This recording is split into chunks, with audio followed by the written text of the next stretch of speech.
What's good, y'all, on this blessed Wednesday? Let me introduce myself. I am Von Derek. Some call me Von D, Derek, Vonnie. If you want to get exquisite, Von Drake, Von Julio, VMT, DJ Vonnie D.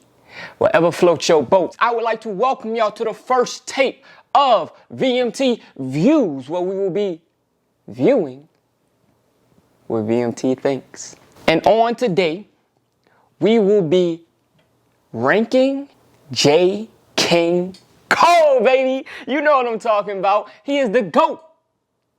To me, at least. My view is not the right or wrong view. It's just my view. And I would be blessed to know yours. So hit me up in the comments and let's talk about it. So we're going to be starting off with number 10, The Come Up. As you all know, this was a time where, for me, listening to The Come Up was like a start of the beginning of something, like something that was raw and real, something we haven't heard for a long time in the music industry. And it was just tasteful to the ears, you know what I mean? I just want to say thank you, King Cole, for allowing this project to be, for finding a way to stop, because he wasn't stopping, and we all know he wasn't stopping. They had classics on there like Dead Presidents, Simba. It all started. It was beautiful. It was a good time, and it was just the beginning. We have The Warm Up, which was his second mixtape. It was as if we were getting some piece of the puzzle, like this grand puzzle that he already had in his mind that he was going to be great, and he was starting his steps. The warm-up was that next step after the come-up. It had ambition, it had validity, it had like just this raw talent, and of course the production was on point because Cole knows his work. We'll have like classics as if a grown Simba, just jam-packed with a lot of good stuff. And we're gonna jump to number 8, everybody. I would like to welcome y'all to Cold World, his first studio album. Now I need y'all to put this into perspective. This guy from North Carolina, baby, North Carolina, comes all the way to New York, and does not take no for an answer. He gets with Jay-Z, and his first album come out with Jay-Z. Do y'all hear what I'm talking about? Jay-Z. That's a blessing in itself, baby. And the best is blessed.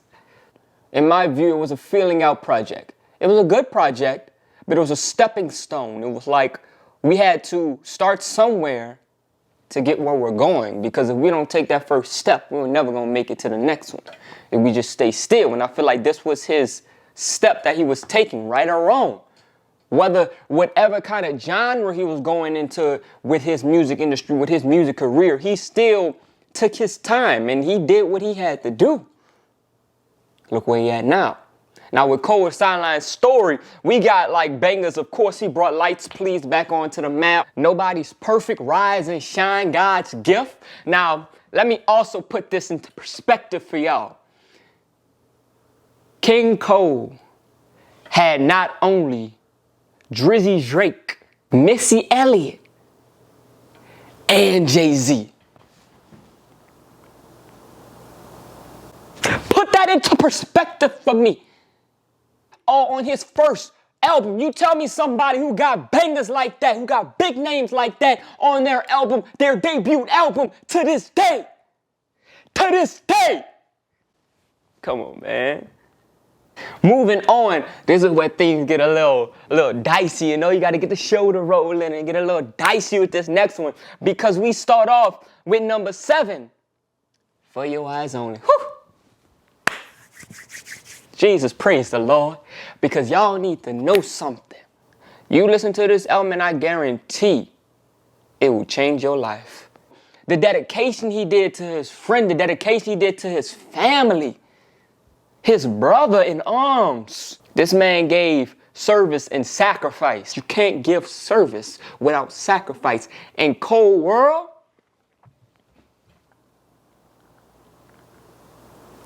He gave sacrifice. He gave service. Bangers on there like, for whom the bell tolls. The man saw the rain coming down. Immortal, deja vu. Those three in line, already an instant classic. If you can't understand that, let's talk about it then. And so we're gonna start with number 6, KOD, Kids on Drugs. The first and only concert I've ever been to. The first and only concert I've ever been to, and it was life-changing. KOD, Kids on Drugs, another powerful message in an album, but at the same time, he brought some type of dust, some dirt onto this album because it was sprinkled, it was layered with production. It was layered with entertainment. It was layered with storytelling. It was layered with meaning. It was layered with things that our kids, this next generation, need to hear. It's a dangerous world out there. Of course, Cole knows how to do a great intro, a beautiful intro. I've yet to hear an intro that I don't like from King Cole, J. King Cole. Window pane, every year is growing to be more and more men number 1. We're going to move to number 5. And for this one, this is more of a joint project, but it's Revenge of the Dreamers 3. It's a joint project because it is on Dreamville label. You know what I mean? You know we got the Dreamers on too. We got to do it big for the first video. The impact of Revenge of the Dreamers. Dreamville, J. Cole's label, in 10 days came together and made album of the year, in my opinion. One of my biggest things is giving a voice to the voiceless. J. Cole gave a voice to the voiceless, and he allowed their voice to be heard through the Grammys, baby. Come on. And we not even an awards person. We don't mess with the awards. You know it's always going to be the awards. Come on, man. They shine. Now, on the layers of discography for J. Cole, I do put this up there because his work, a body of work on this project, is second to none. And I have to say, his best lyrics to date, even though we could talk about that Johnny P too when it comes to verses, but I digress. One of his best verses to date, Sacrifices. Come on, play that on Valentine's Day. You might be about to make a baby. I'm just saying. So, we gonna go to number 4. We gonna take it back to the mixtape days, y'all, because we gonna talk about Friday Night Lights, baby. Friday Night Lights. See, this project here was his third mixtape, and it was just gritty. It was gritty, man. It felt like home. It felt like he said, I'm gonna plant my roots in this soil, and I'm gonna watch it grow. He was watching his work develop and grow. He learned from the warm-up and the come-up, and he brought to North Carolina, he brought to the world something that's just special. It's one of the 3 mixtapes that I hope to one day see on streaming services, which I know I will because it's just that good. It's just that good. So get that on streaming services. Apple, what you doing? Apple, what you doing? Get Friday Night Lights on streaming services. Let's play that boy on repeat. Get my dude, J. Cole, his bread. Run him his money. I'm just saying. I'm just saying, baby. Oh, as we go up, it's just getting spicy, man. Because we going to number 3, which is Born Sinner. Now, this was his second studio album. And when I say y'all, this man said, I'm going to drop Cold World a sideline story so y'all can know my name. But I'm going to drop Born Sinner so y'all never forget it. Jermaine Lamar Cole. Sorry for putting your government name out there, King Cole, but you know what I got to do. I got to give you your roses. Because when he dropped Born Sinner, the world will never forget. It was dark. It was real. It was rich. You had bangers on there like Land of the Snakes, Illuminati, Trouble. Power Trip. Born Sinner, baby. Let's go to number 2. At number 2, he dropped this album last year, 2021, the off season. Let's work.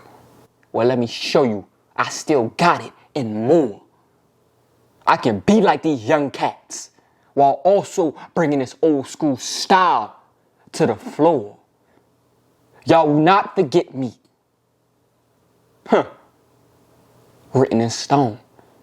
Written in stone. The off season was a compilation of just nasty tracks.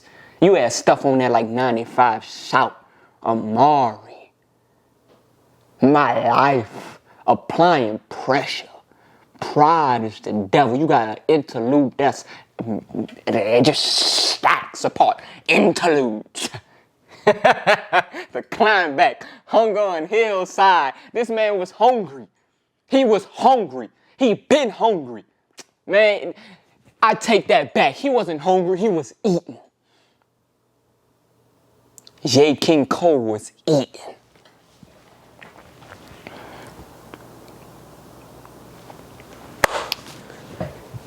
Before we go to number one, I would like to take a minute to name some honorable mentions. We will have Truly Yours Part 2, Revenge of the Dreamers Part 2, and Lewis Street. The Lewis Street package, that got y'all ready for what's supposed to be, what will be the fall off. Let's go, baby! And we're gonna start with number one. In my opinion, in my view, in VMT Views, the number one and the greatest album to ever be recorded. For me, 2014 Forest Hill Drive. It is my number one J. Cole album. It is my number one album of all time in any genre. 2014 Forest Hill Drives, like he wrote this for his people. His people including me, his people including you. He wrote this for us, for his home, man. Because it's vulnerable. It's honest. And he spit bars. 2014 Forest Hill Drive was doing numbers. It had tracks on there like A Tale of Two Cities, GOMD, apparently, No Role Models, Fire Squad, January 28th, and we can't wait for the next project. We on the road to the fall off, baby. It's a Boy coming up, the fall off then next. We'll be ready. We'll be ready to give you our views. This is VMT Views. And I would like to thank y'all humbly for checking us out, for listening to us, for being on this journey with us. I hope you stay. And never forget, the best is blessed, baby. Y'all stay blessed. I'll see you on the next one.